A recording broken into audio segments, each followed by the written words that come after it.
My family neglected to purchase my plane ticket for my sister's wedding in Hawaii. So sorry, dear. We failed to book your seat and a hotel room for you, and now everything is full. I was the sole family member excluded. I just replied that these things happen. Then I vanished for an entire year-end.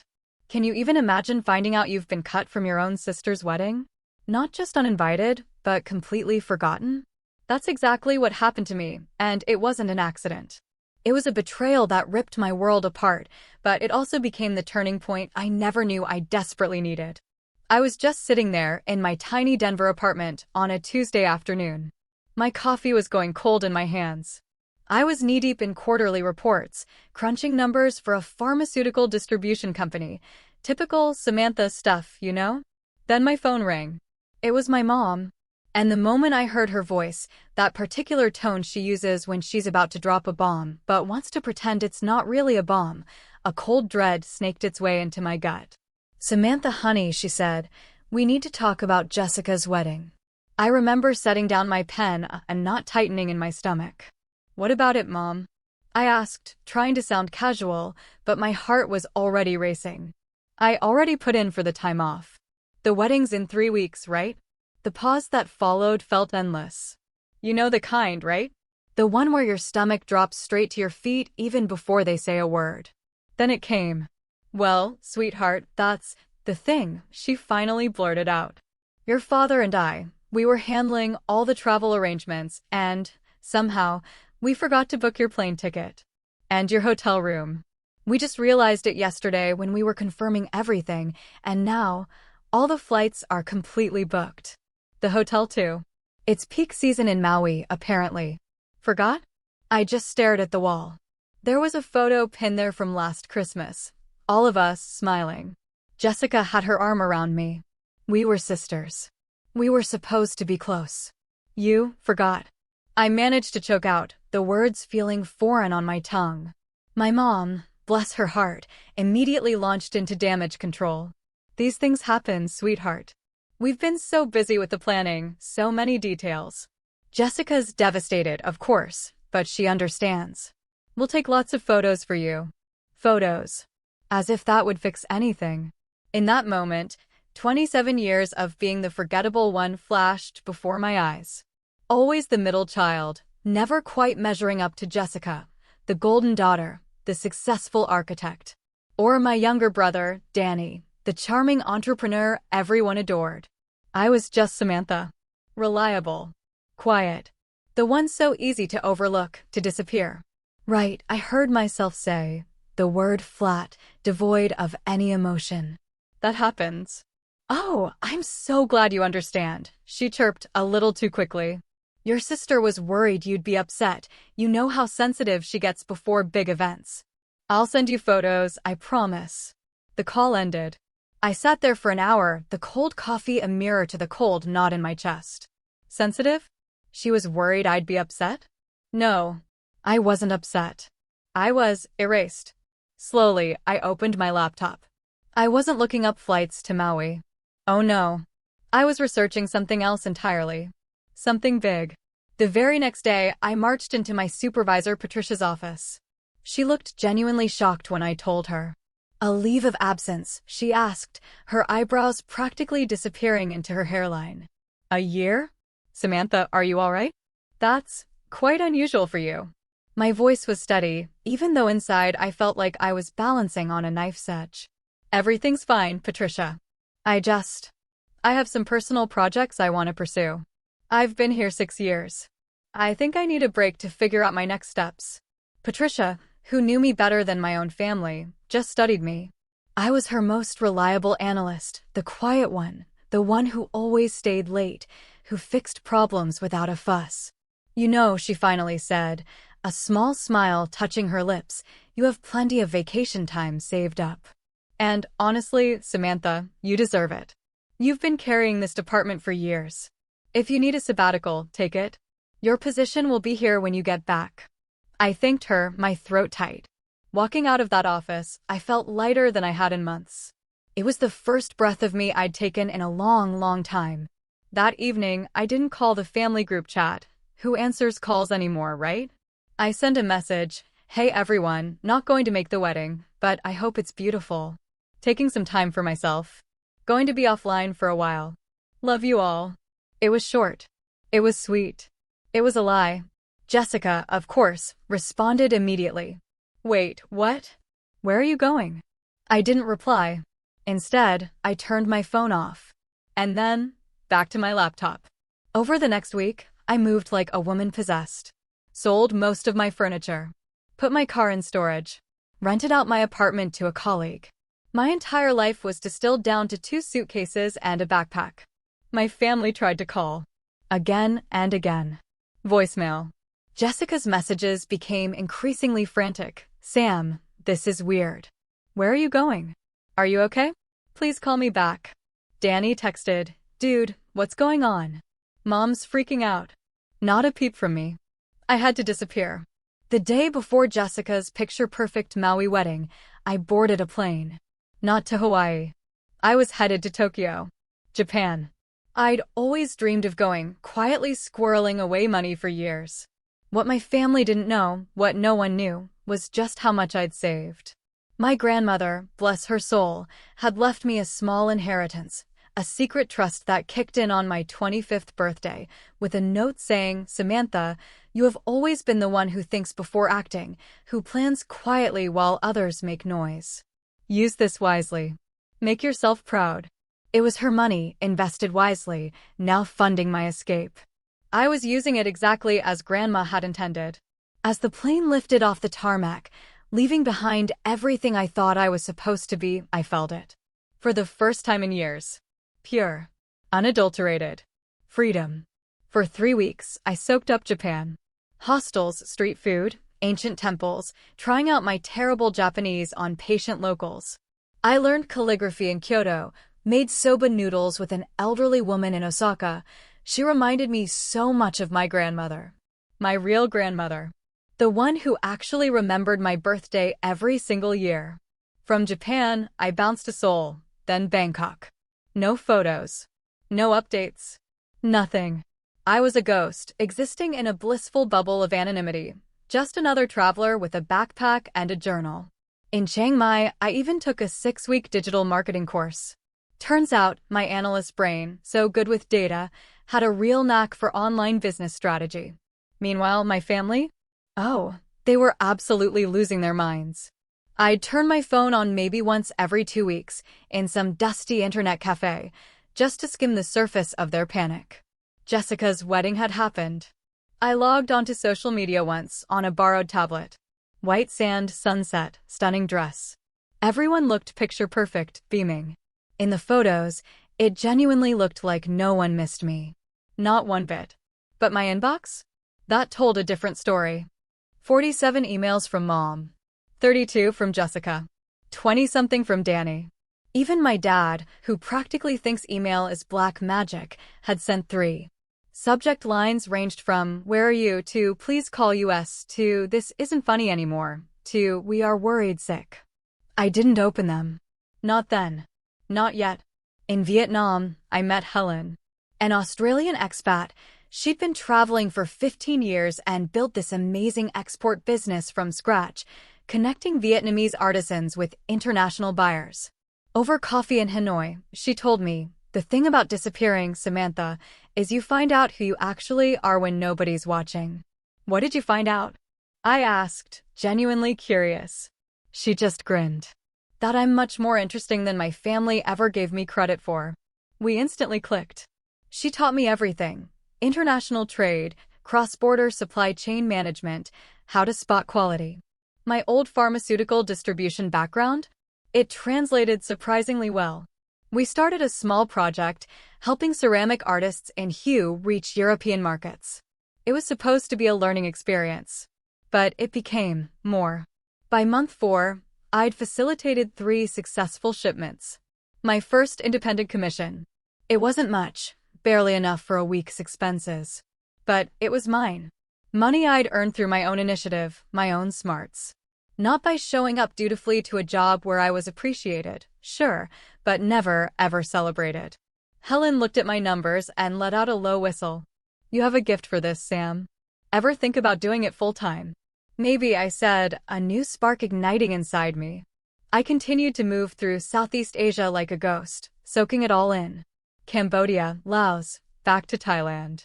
I learned to haggle in bustling markets, to spot genuine craftsmanship, to navigate the delicate dance of cross-cultural business. I devoured online courses, international trade law, logistics. I connected with other digital nomads, small business owners, and slowly, meticulously, I began to build something of my own. By month 6, I wasn't just a traveler anymore. I was running my own small consulting operation, connecting artisans and small manufacturers with international distributors. I used every ounce of my old supply chain background, optimizing shipping routes, negotiating better rates. And you know what? I was good at it. Really good. The money started flowing, not a fortune, but enough to keep me going, to start saving again. But more than money, I was learning and growing in ways the old, reliable Samantha in Denver could never have even dreamed of. The one who never caused problems. The one who never made waves. The one who just faded into the background. My phone stayed off, mostly. Only those quick bi-weekly check-ins. The messages from my family were changing. The initial anger had morphed into genuine concern, then heavy, aching guilt. Mom, sweetheart, we know we hurt you. Please just let us know you're alive. From Jessica, I'm so sorry about the wedding. I should have checked the arrangements myself. Please, Sam, talk to me. Danny, everyone is really worried. Dad hasn't been sleeping. Just send a sign that you're okay. Then, on month 7 in Bali, I saw an email that made me freeze. From my father. Somehow, he'd figured out how to attach a video. I almost didn't watch it. But curiosity, that pesky little thing, won. The video showed my dad in his study, looking older. So tired. Samantha, he said, staring awkwardly into the camera, I don't know if you'll ever see this, but I need to say it anyway. What we did was wrong. Your mother and I, we got so caught up in making Jessica's day perfect, we forgot about you. That's not an excuse. You're our daughter, and we failed you. Please come home, or at least let us know you're safe. I love you. I watched it 3 times. The last time, tears stung my eyes. Then I closed my laptop and walked out to the beach. The rage, it was gone. Somewhere between Tokyo and Bali, between learning calligraphy and negotiating shipping contracts, that fire had finally burned itself out. What was left wasn't anger, it was a searing clarity. I realized I had been complicit in my own invisibility. I had tried so hard to be reliable, to be easy, to be the one who never caused problems, that I had essentially given them permission to forget I was even there. But even with that clarity, I wasn't ready to go back. Not yet. By month 8, I'd landed in Barcelona. My consulting business was actually thriving. I had a steady roster of clients, mostly small manufacturers across Asia who needed help reaching European and American markets. I'd picked up passable Spanish, decent Thai, even serviceable Vietnamese. I had, finally, built a life that belonged entirely to me. Then, one day, a message popped up on LinkedIn of all places. It was from a woman named Victoria, a senior buyer for a mid-sized pharmaceutical distribution company in Chicago. Samantha, it read, I hope this message finds you well. I was given your name by a mutual contact who said you have been doing impressive work in international supply chain consultation. We have been struggling with our Asian suppliers, particularly in Vietnam and Thailand. Quality control has been inconsistent and shipping costs are higher than they should be. Would you be interested in discussing a consulting contract? Your background at your previous company suggests you would be perfect for this project. My heart hammered against my ribs. I stared at the screen. My old company? I clicked on Victoria's profile. The company was Apex Pharmaceutical Distribution. A competitor to my old employer, but smaller, more agile, and aggressively expanding. I took a deep breath. I would be interested in learning more, I wrote back, keeping it professional. I am currently based in Europe, but available for video consultations. What timeline are you working with? Her response came back within the hour. How does tomorrow work? 2 p.m. Central Time. The video call was from a bustling co-working space in Barcelona. Victoria was all business. Sharp-eyed, steel gray hair, no nonsense. Let me be direct, Samantha. She cut right to the chase after introductions. We're bleeding money on our Asian supply chain, delayed shipments, quality issues, paying too much for freight. I heard you cut shipping costs by 30% for 3 different clients in the last 6 months, while improving delivery times. How? I walked her through my whole methodology, building real relationships, understanding local logistics, negotiating as a partner, not just a buyer. She listened, soaking it all in, firing off sharp questions that showed she truly knew her stuff. I'll be honest with you, Samantha, she said when I finished. Most consultants talk a good game. You sound like you actually know what you're doing. I want to offer you a 6-month contract. Remote, but with travel to our supplier sites. The pay is substantial. She named a figure that actually made my heart skip a beat. It was more than I'd made in a year at my old job. I need to think about it, I managed to say, my voice steady despite the internal earthquake. Of course, she shot back. But I need an answer by Friday. We're losing ground to competitors, and I need someone who can move fast. After the call, I just sat there for 2 hours. This wasn't just a handful of consulting gigs. This was a real opportunity. Structure. Stability. Validation. It would mean stepping out of my self-imposed exile. I thought about my family, about those ignored messages. 8 months.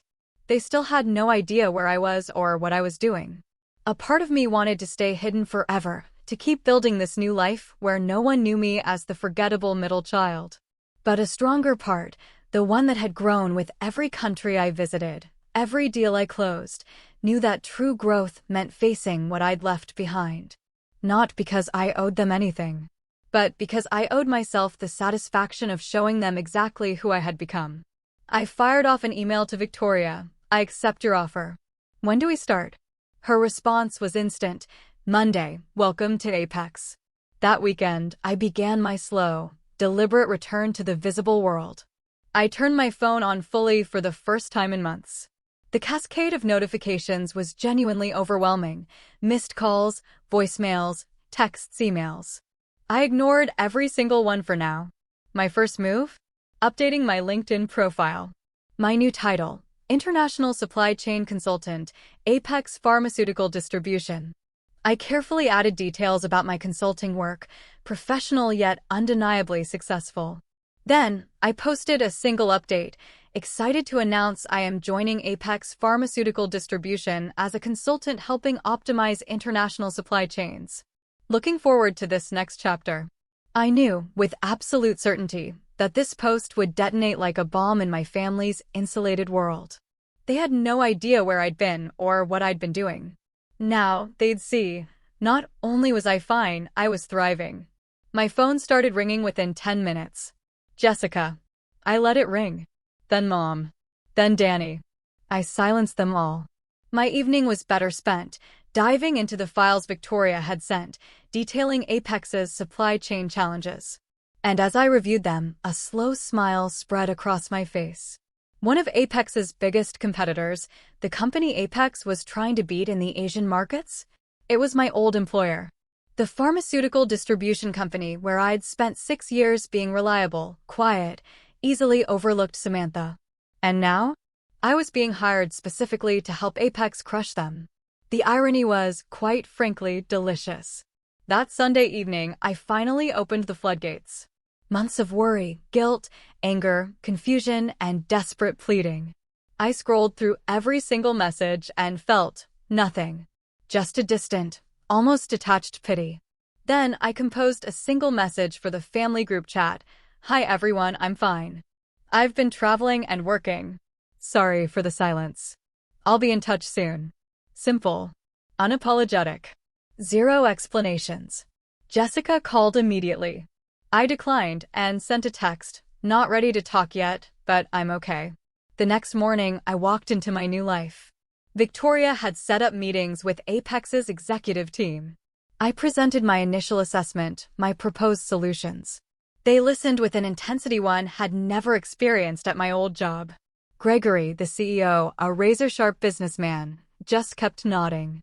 This is exactly what we needed. Welcome aboard, Samantha. I think you're going to help us change the game. I just smiled. That's the plan. My first major Apex project? Back to Vietnam. The same manufacturers my old company had completely botched.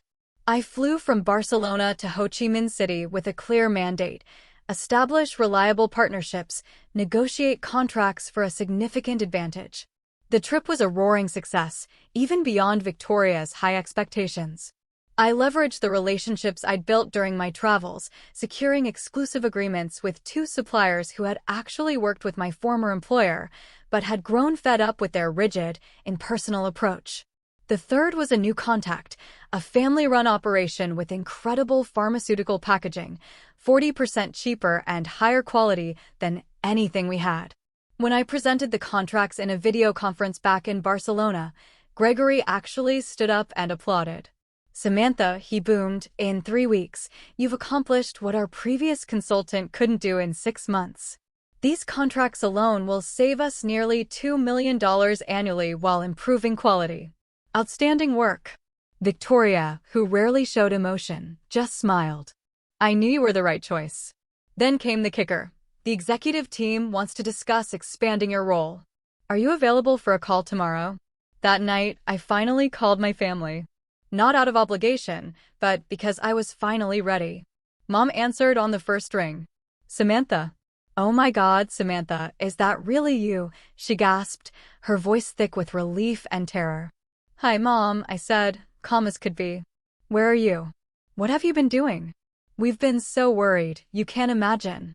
"I'm in Barcelona. I've been traveling and working. I'm an international supply chain management consultant now." The silence that followed was stunned. "You've been in Europe for how long?" 9 months?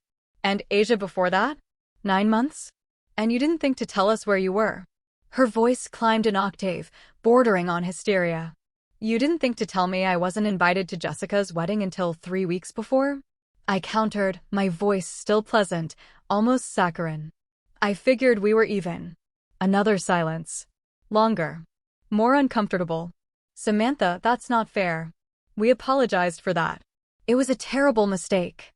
"It wasn't a mistake, Mom," I cut her off, my voice losing its pleasant veneer. "Mistakes are accidental. You had a list of people to book flights and hotels for, and my name wasn't on it. That was a choice. A deliberate choice. Your sister has been devastated." "Has she?" I asked, a cynical smile on my face. Because when I looked at the wedding photos, everyone seemed pretty happy. No one looked like they were missing anything.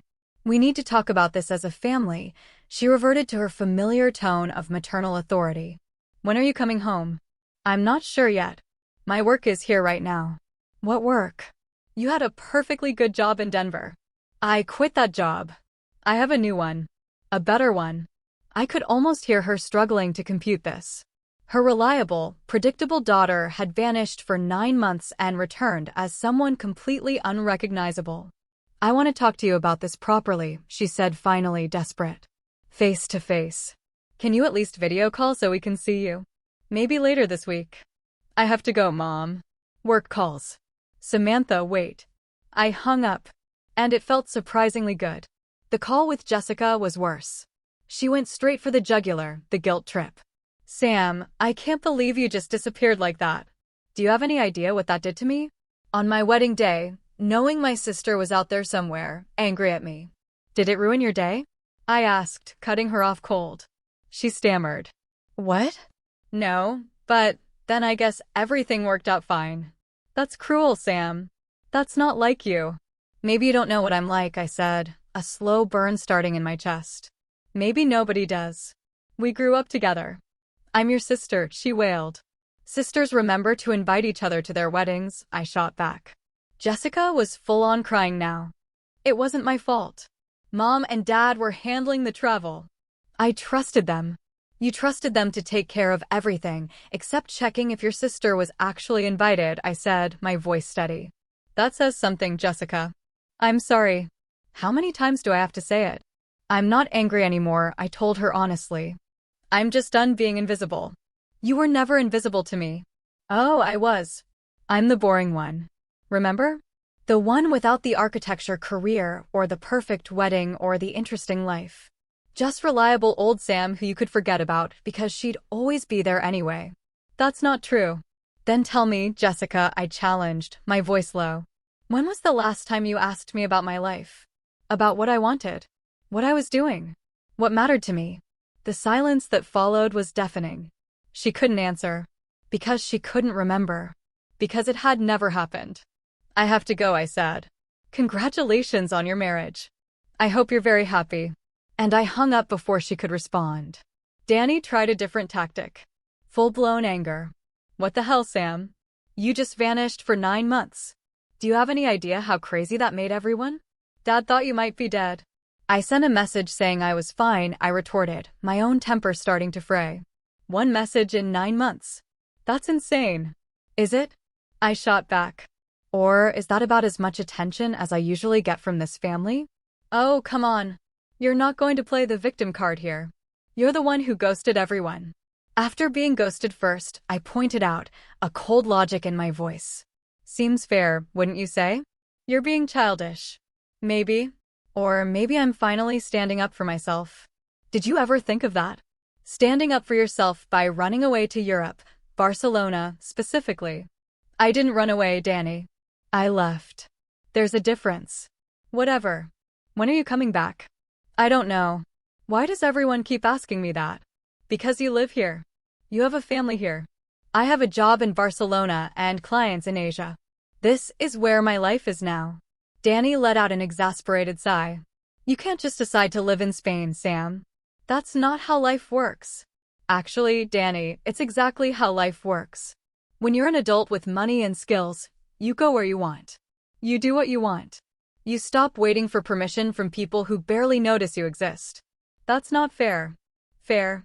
I scoffed. You want to talk about fair? Let me ask you something, Danny. When was my birthday? Silence. Total, agonizing silence. You don't know, do you? Of course I know, he blustered. What day, Danny? More silence. Longer this time. It was 3 months ago, I said, my voice quiet, but cutting. Not one of you remembered. Not Mom. Not Dad. Not Jessica. And definitely not you. I turned 28 years old in Bangkok, completely alone. And my family didn't even notice.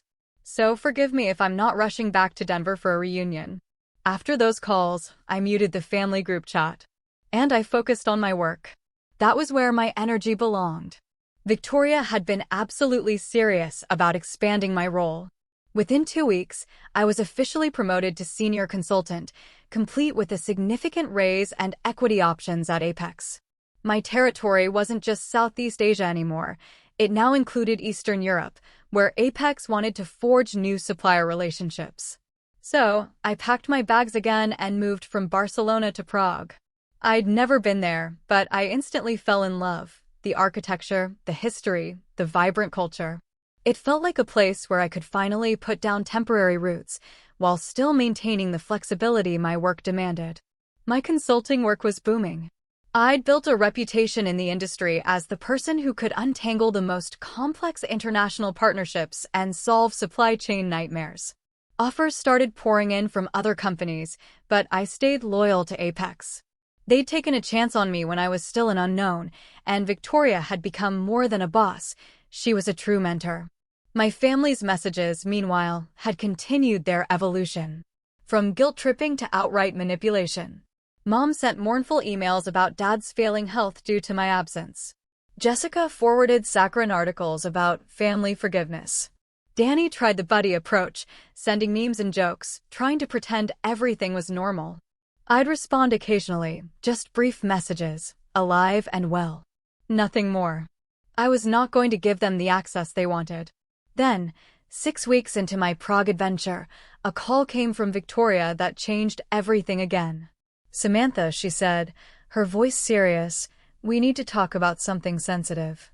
I'm sending you an encrypted file. Look at it, then call me back. The file was from my former employer in Denver. Internal documents. Apex had somehow gotten details of their aggressive new expansion strategy. They were planning to undercut our pricing in every major market, using what looked like insider knowledge of Apex's cost structures. How did they get this information? I demanded, calling Victoria back immediately. We think they have someone on the inside, she replied, a pause in her voice. Someone who knows our contracts and pricing. Samantha, I need to ask you directly. You worked there for 6 years. Did you sign a non-compete? No, I scoffed. I was just an analyst. They didn't consider me important enough. And you've had no contact with anyone there since you left? None, I said, a wry smile touching my lips. I quit without notice and disappeared, remember? Victoria was quiet for a moment. The timeline matches up, she finally said. They started getting aggressive right around when you were in Southeast Asia establishing our new supplier relationships. My mind raced. You think they're copying my strategy? How would they even know what I was doing? That's what we need to find out, Victoria confirmed. Can you think of anyone there who might have tracked your movements? Anyone who knew about your new position? I thought back to that old office, to the people I'd spent 6 years with. Most of them wouldn't have noticed if I'd burst into flames. But there was one. There was someone, I said slowly, a name forming on my tongue. Trevor. He was in my department. Always competitive. Always looking for an edge. He knew my methods. Is he still there? As far as I know. Let me check. I logged into LinkedIn. And there it was. Trevor's profile. Still at my former employer, but now with a promotion. Director of International Supply Chain Strategy. My job. The job I'd been quietly working toward for 6 years. The job I should have gotten. Victoria, I said, a dangerous calm in my voice. He has my old job. Or rather, the job I should have gotten. Send me his information. We need to figure out if he's tracking my work. Victoria's team dug in. And what they found was both incredibly flattering and absolutely infuriating. Trevor hadn't just been promoted, he'd been stalking my LinkedIn profile, monitoring my consulting activities, even tracking my travel patterns. He'd been using my success as a literal roadmap, following 3 months behind me, approaching the exact same suppliers I'd worked with, trying to undercut the relationships I'd so carefully built. But he wasn't me. He lacked the cultural sensitivity, the patience, the genuine human touch. Most suppliers had rejected his offers outright or given him minimal access, staying loyal to my partnerships. Still, his clumsy attempts were causing friction. Suppliers were confused, starting to distrust both companies, caught in these corporate games. We need to shut this down, Victoria declared during our next strategy call. Samantha, I know this is a huge ask, but would you be willing to go back to Denver?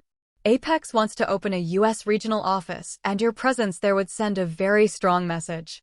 Plus, you could directly counter whatever Trevor is doing. Denver. Home. The place I'd fled from a year ago. I thought about it. When? I asked. 3 months.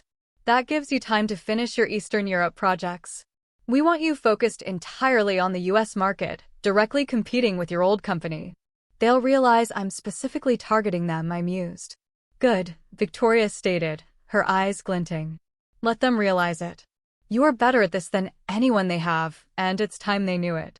After that call, I just sat in my Prague apartment, staring out at the city lights. A year ago, I was invisible, forgotten, left behind. Now, I was being asked to return as a strategic weapon. The irony was almost too perfect. It was time. I called my mother. Mom, I said, I'm coming back to Denver. The sound she made was a strangled mix of gasp and sob. Really? Oh, Samantha, I'm so glad. When? 3 months. For work. Apex is opening a regional office there, and I'll be running it. Running an office? But I thought you were just consulting. I was. Now I'm being promoted to regional director. It's a significant position. I didn't know you were doing so well, she stammered. You didn't ask, I stated simply. A pause. A long one. You're right, she finally said, her voice quiet. I didn't. I am sorry for that, sweetheart. Truly. And surprisingly, I believed her. But I'm not coming back to be the old Samantha I warned. That person doesn't exist anymore. I'm coming back on my own terms, with my own life, my own career. If you, Dad, Jessica, and Danny want to be part of that life, you'll need to accept it. Of course we will, she rushed. We just want you back in our lives. We'll see, I said. I'll let you know when I land. Those 3 months flew by.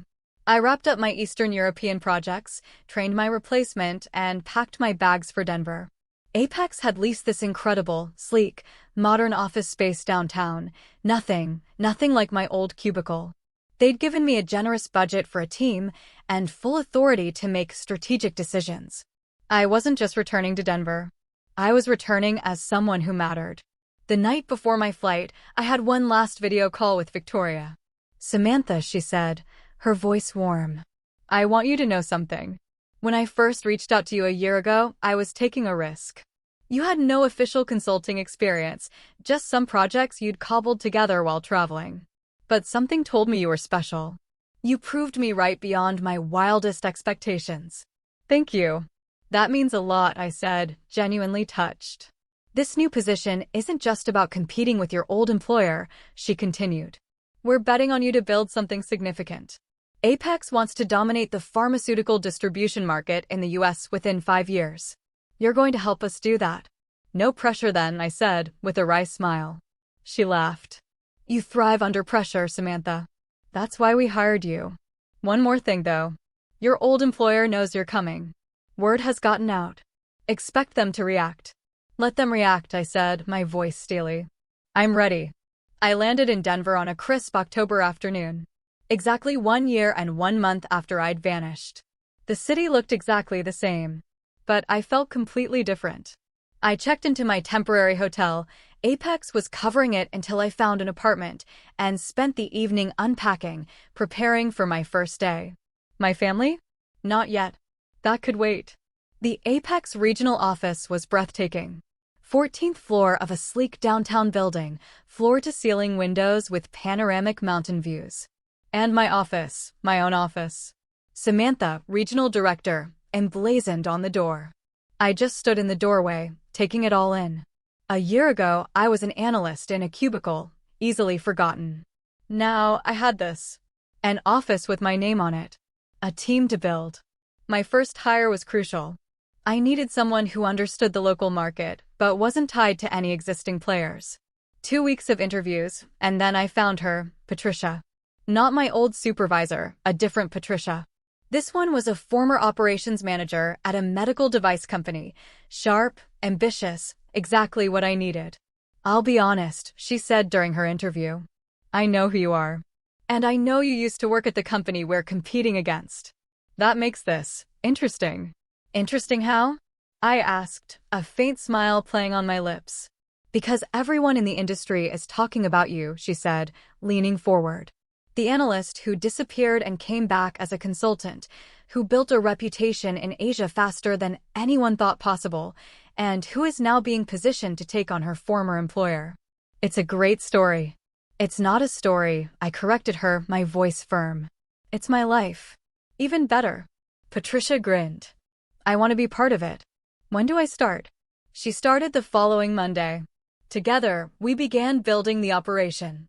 2 more hires, a logistics coordinator, a business analyst. Small team, but mighty. Meanwhile, my family became relentlessly persistent. They knew I was back. My LinkedIn post had confirmed it. But I still hadn't reached out. Finally, after 2 weeks, I agreed to dinner. Dinner. At a restaurant. With Mom, Dad, Jessica, and her husband Brandon and Danny. They looked older. More tired. Or maybe I was just seeing them, truly, for the very first time. The dinner started like a forced play. Everyone trying too hard to be normal, to pretend the last year hadn't happened. Finally, my father cleared his throat. "Samantha," he began, his voice heavy. "We owe you an apology. A real one. What we did, leaving you out of Jessica's wedding, it was unforgivable. We got caught up in the excitement and the planning, and we forgot the most important thing, you. We didn't forget her." Mom started to interject, but Dad cut her off. "No," he said, his voice firm, looking Mom directly in the eye. "We forgot her. Let's be honest. Samantha has always been the easy child. The one who didn't need attention, who didn't demand the spotlight, and we took advantage of that. We let her slip into the background because it was convenient." Jessica was quietly crying into her napkin. Danny stared intently at his plate. "I'm sorry, Samantha," Dad continued. "You deserved better from us. If you'll give us a chance, we want to do better. I looked at each of them. My family, the people who had shaped me, then forgotten me, and ultimately, inadvertently, pushed me to become someone stronger. I appreciate that, I said carefully, my voice calm but unwavering. But I need you to understand something. I am not the same person who left. I don't need your approval anymore. I don't need to be included in family events to feel valued. I have built a life that matters to me, with or without you in it. We understand. Mom said quickly, almost desperately. We just want to be in your life, whatever that looks like. Then you need to accept that my life is here in Denver, but also in Prague and Bangkok and wherever my work takes me, I explained. You need to accept that I am successful and independent. You need to stop treating me like reliable, boring Samantha who exists to make everyone else comfortable. We never thought you were boring. Jessica choked out, her voice thick with tears. I looked at her. My sister, who I had once idolized. Yes, you did, I said, holding her gaze. You all did. But that's okay. It taught me something important. What? Danny finally looked up, his voice barely a whisper. That being forgotten can be the greatest gift, I told them, my gaze sweeping across each of their faces. It forced me to find out who I was without you. And I like who I found. The dinner ended with tentative plans to stay in touch. I promised to come to Sunday dinners occasionally. They promised to actually remember my birthday next year. Small, fragile steps towards something that might eventually resemble a healthy relationship. But I wasn't holding my breath. The real test came 2 weeks later. Trevor. His LinkedIn message was brief. Heard you were back in town. We should grab coffee. Would love to hear about your travels. I stared at it. The sheer audacity. He'd been following my work, copying my strategies, trying to benefit from my success while I was invisible to him when we worked in the same office. Oh, I replied, all right, sure. How about Tuesday at 10 o'clock? He suggested a coffee shop near my old office. I countered with one near my new office. He agreed. It was time to remind everyone exactly who had taught them their best moves. Trevor was exactly as I remembered, confident, polished, the kind of guy who'd always been noticed while I faded into the background. He stood when I entered, flashing that charming smile that had probably greased his way to that promotion. Samantha, you look great. Europe clearly agreed with you. It did, I said, a faint, unreadable smile on my face, shaking his hand just briefly before sitting down. We ordered coffee, made small talk about Denver's growth, the weather, nothing of substance. He was circling, I could feel it, trying to find his opening. Finally, he leaned forward, putting on his mentoring voice. I have to say, I've been following your work. Very impressive what you've done in such a short time. That Vietnam deal everyone is talking about? Brilliant. Thank you, I said, my smile not reaching my eyes. You were always good at the detail work. I remember when we worked together on that Thailand project. You had such a methodical approach. I let a beat hang in the air. I remember that project too. You presented my analysis to the executives and took credit for it. He had the good grace to look uncomfortable, a flush creeping up his neck. That was just how things worked back then, Sam. Team effort, you know. Of course, I said, sipping my coffee slowly. So, why did you want to meet, Trevor? He relaxed, clearly thinking he'd successfully glossed over the past. I wanted to pick your brain about the Asian markets. We're expanding there. And, honestly, we could use some insights from someone who's been on the ground. I set my coffee cup down, precisely. You want me to help my competitor? We don't have to be competitors, Sam. There's room for multiple players. Maybe we could even collaborate on some projects. His face went through a whole kaleidoscope of expressions before settling on defensive indignation. I don't know what you're talking about. Yes, you do, I said, my voice barely above a whisper, but cutting straight through his flimsy denial. The question is, why did you get the promotion I should have had? You're in the position I worked toward for 6 years. Why are you so interested in what I'm doing? He was quiet for a moment, and I saw something flicker across his face. Not guilt. No, it was pure, unadulterated envy. Because you're good at this, he admitted, his voice low. Better than me, maybe. You always were. You see things other people miss. You build relationships that last. And now, you're with Apex. And they're beating us in every market you touch. And whose fault is that? I challenged, leaning back, watching him squirm. I didn't force you to leave. No, I agreed, a bitter edge to my tone. You just made sure I stayed invisible long enough that leaving was the only option. Trevor slumped back in his chair. What do you want me to say, Samantha? That I'm sorry? That I wish things had been different? I don't want you to say anything, I said, pushing my chair back. I wanted you to know that I know exactly what you've been doing. And it hasn't worked. The suppliers you approached? They told me about your offers. They laughed about how poorly you understood their business cultures. How you tried to strong-arm deals instead of building partnerships. His jaw tightened, a vein throbbing in his temple. We're doing fine. You're hemorrhaging market share to Apex, I stated simply. In 6 months, we've captured 15% of the pharmaceutical distribution market in Southeast Asia. Your company has dropped by 12% in the same period. Those numbers are public, Trevor. Anyone can see them. So, he snarled, you came back here to gloat? No, I said, my voice cold, standing to my full height. I came back here to finish what I started. Trevor looked up at me, and for the first time in all the years I'd known him, I saw it. Genuine, undeniable uncertainty in his eyes. Enjoy your coffee, I said, a final, sharp jab. And Trevor? Stop following my LinkedIn profile. It's a little pathetic. I walked out without looking back, the feeling of triumph sweet on my tongue. That evening, Victoria called. She was smiling before I even said a word. I heard about your meeting with Trevor, she said, a wicked glint in her eye. How did you know? I asked, genuinely curious. The industry is smaller than you think, Samantha, and people talk, especially when someone shuts down the competition's golden boy in public. Well done.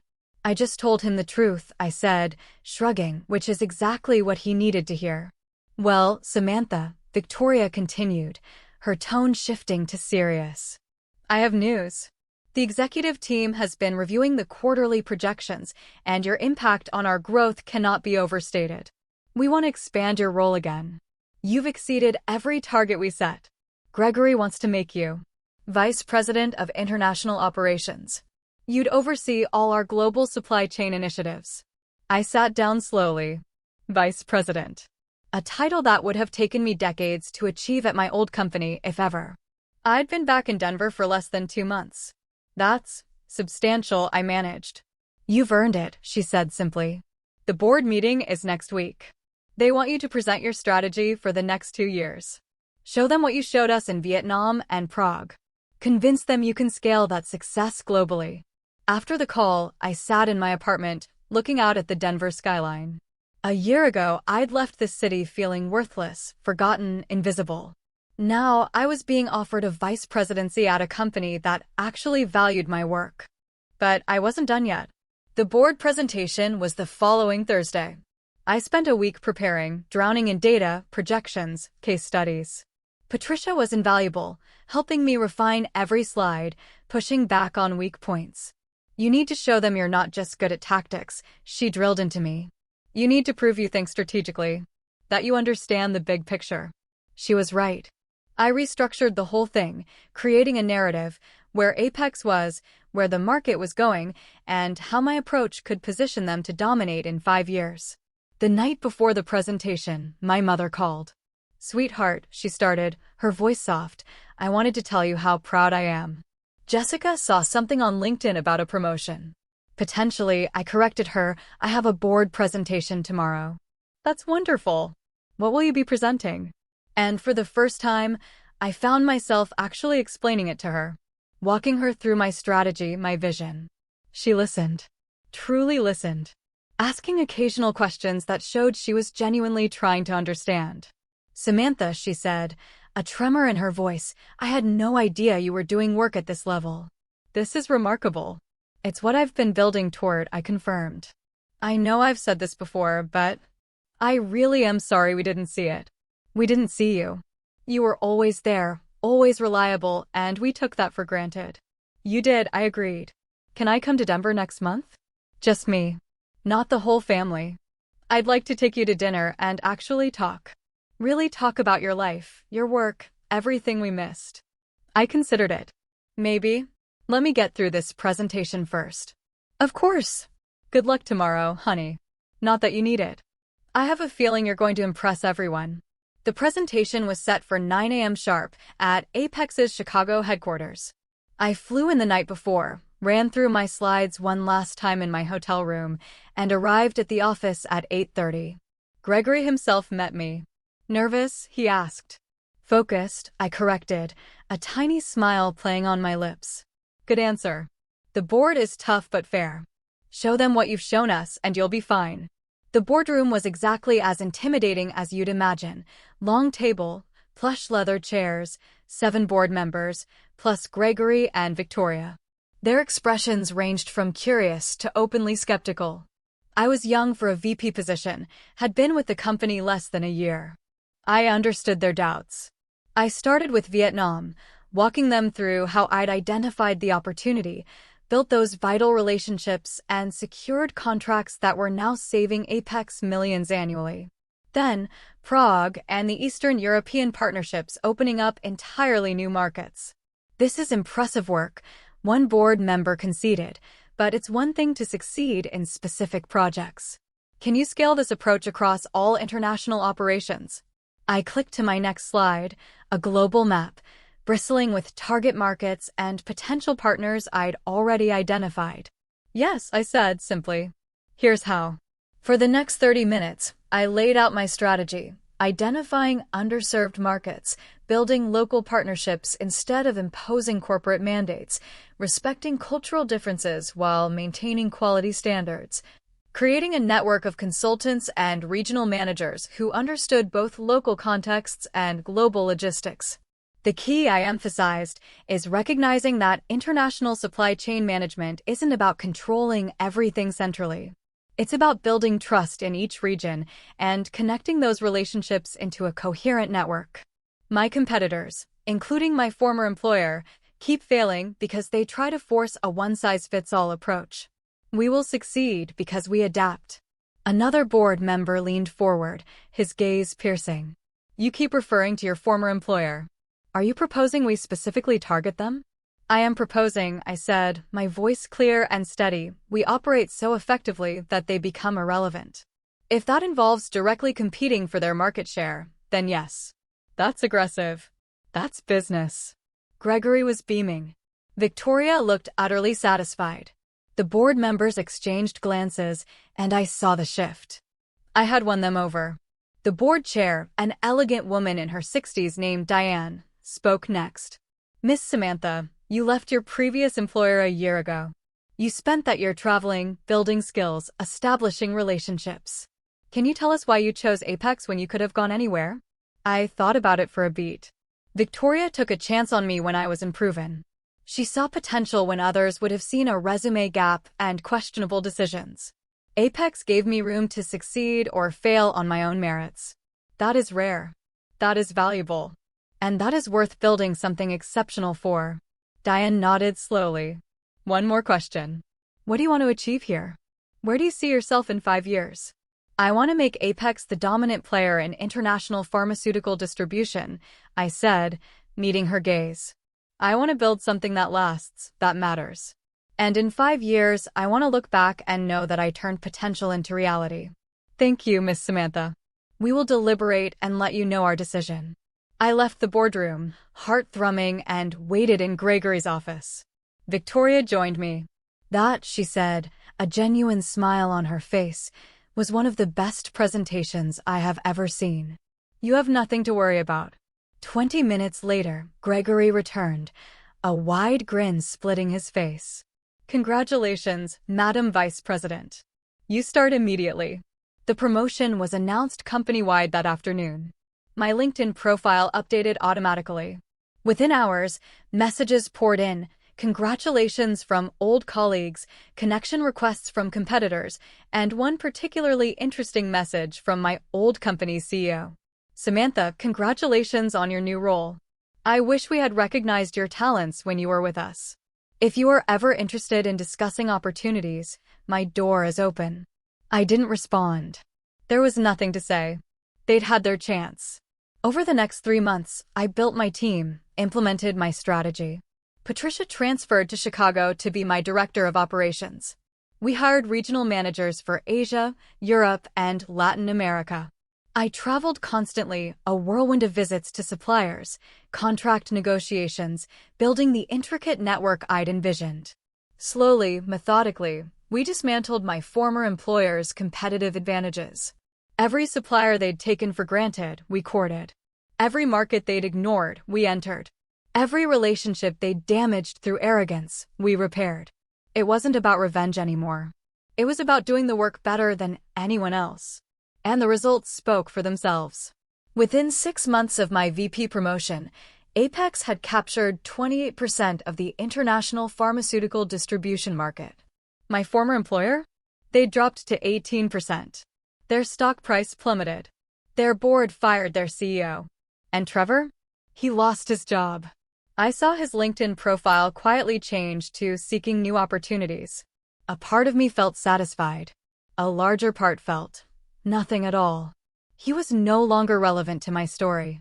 My family slowly, tentatively, worked their way back into my life. Sunday dinners became a regular occurrence, though I maintained clear, firm boundaries. I shared details about my work when I wanted to, deflected when I didn't. They were finally learning to see me as I actually was, not as they'd always assumed. Jessica and I even had coffee one afternoon, just the two of us. "I've been thinking a lot about what you said," she began, her voice soft, "about how I never asked about your life. You were right. I was so focused on my career, my wedding, my own life, that I never considered yours. I know. I want to do better. Can you tell me about your work? Really tell me. Not just the LinkedIn version." And I did. I told her about Vietnam, about learning to negotiate across cultures, about the pure satisfaction of building something from nothing. She listened. Truly listened. Asking questions that showed genuine interest. "You know what's funny?" she said, when I finished. "I always thought I was the successful sister. The one with the impressive career, the perfect life. But you've built something I never could. You took a massive risk, reinvented yourself, and came back stronger. I'm actually jealous." "Don't be," I said, a genuine smile on my face.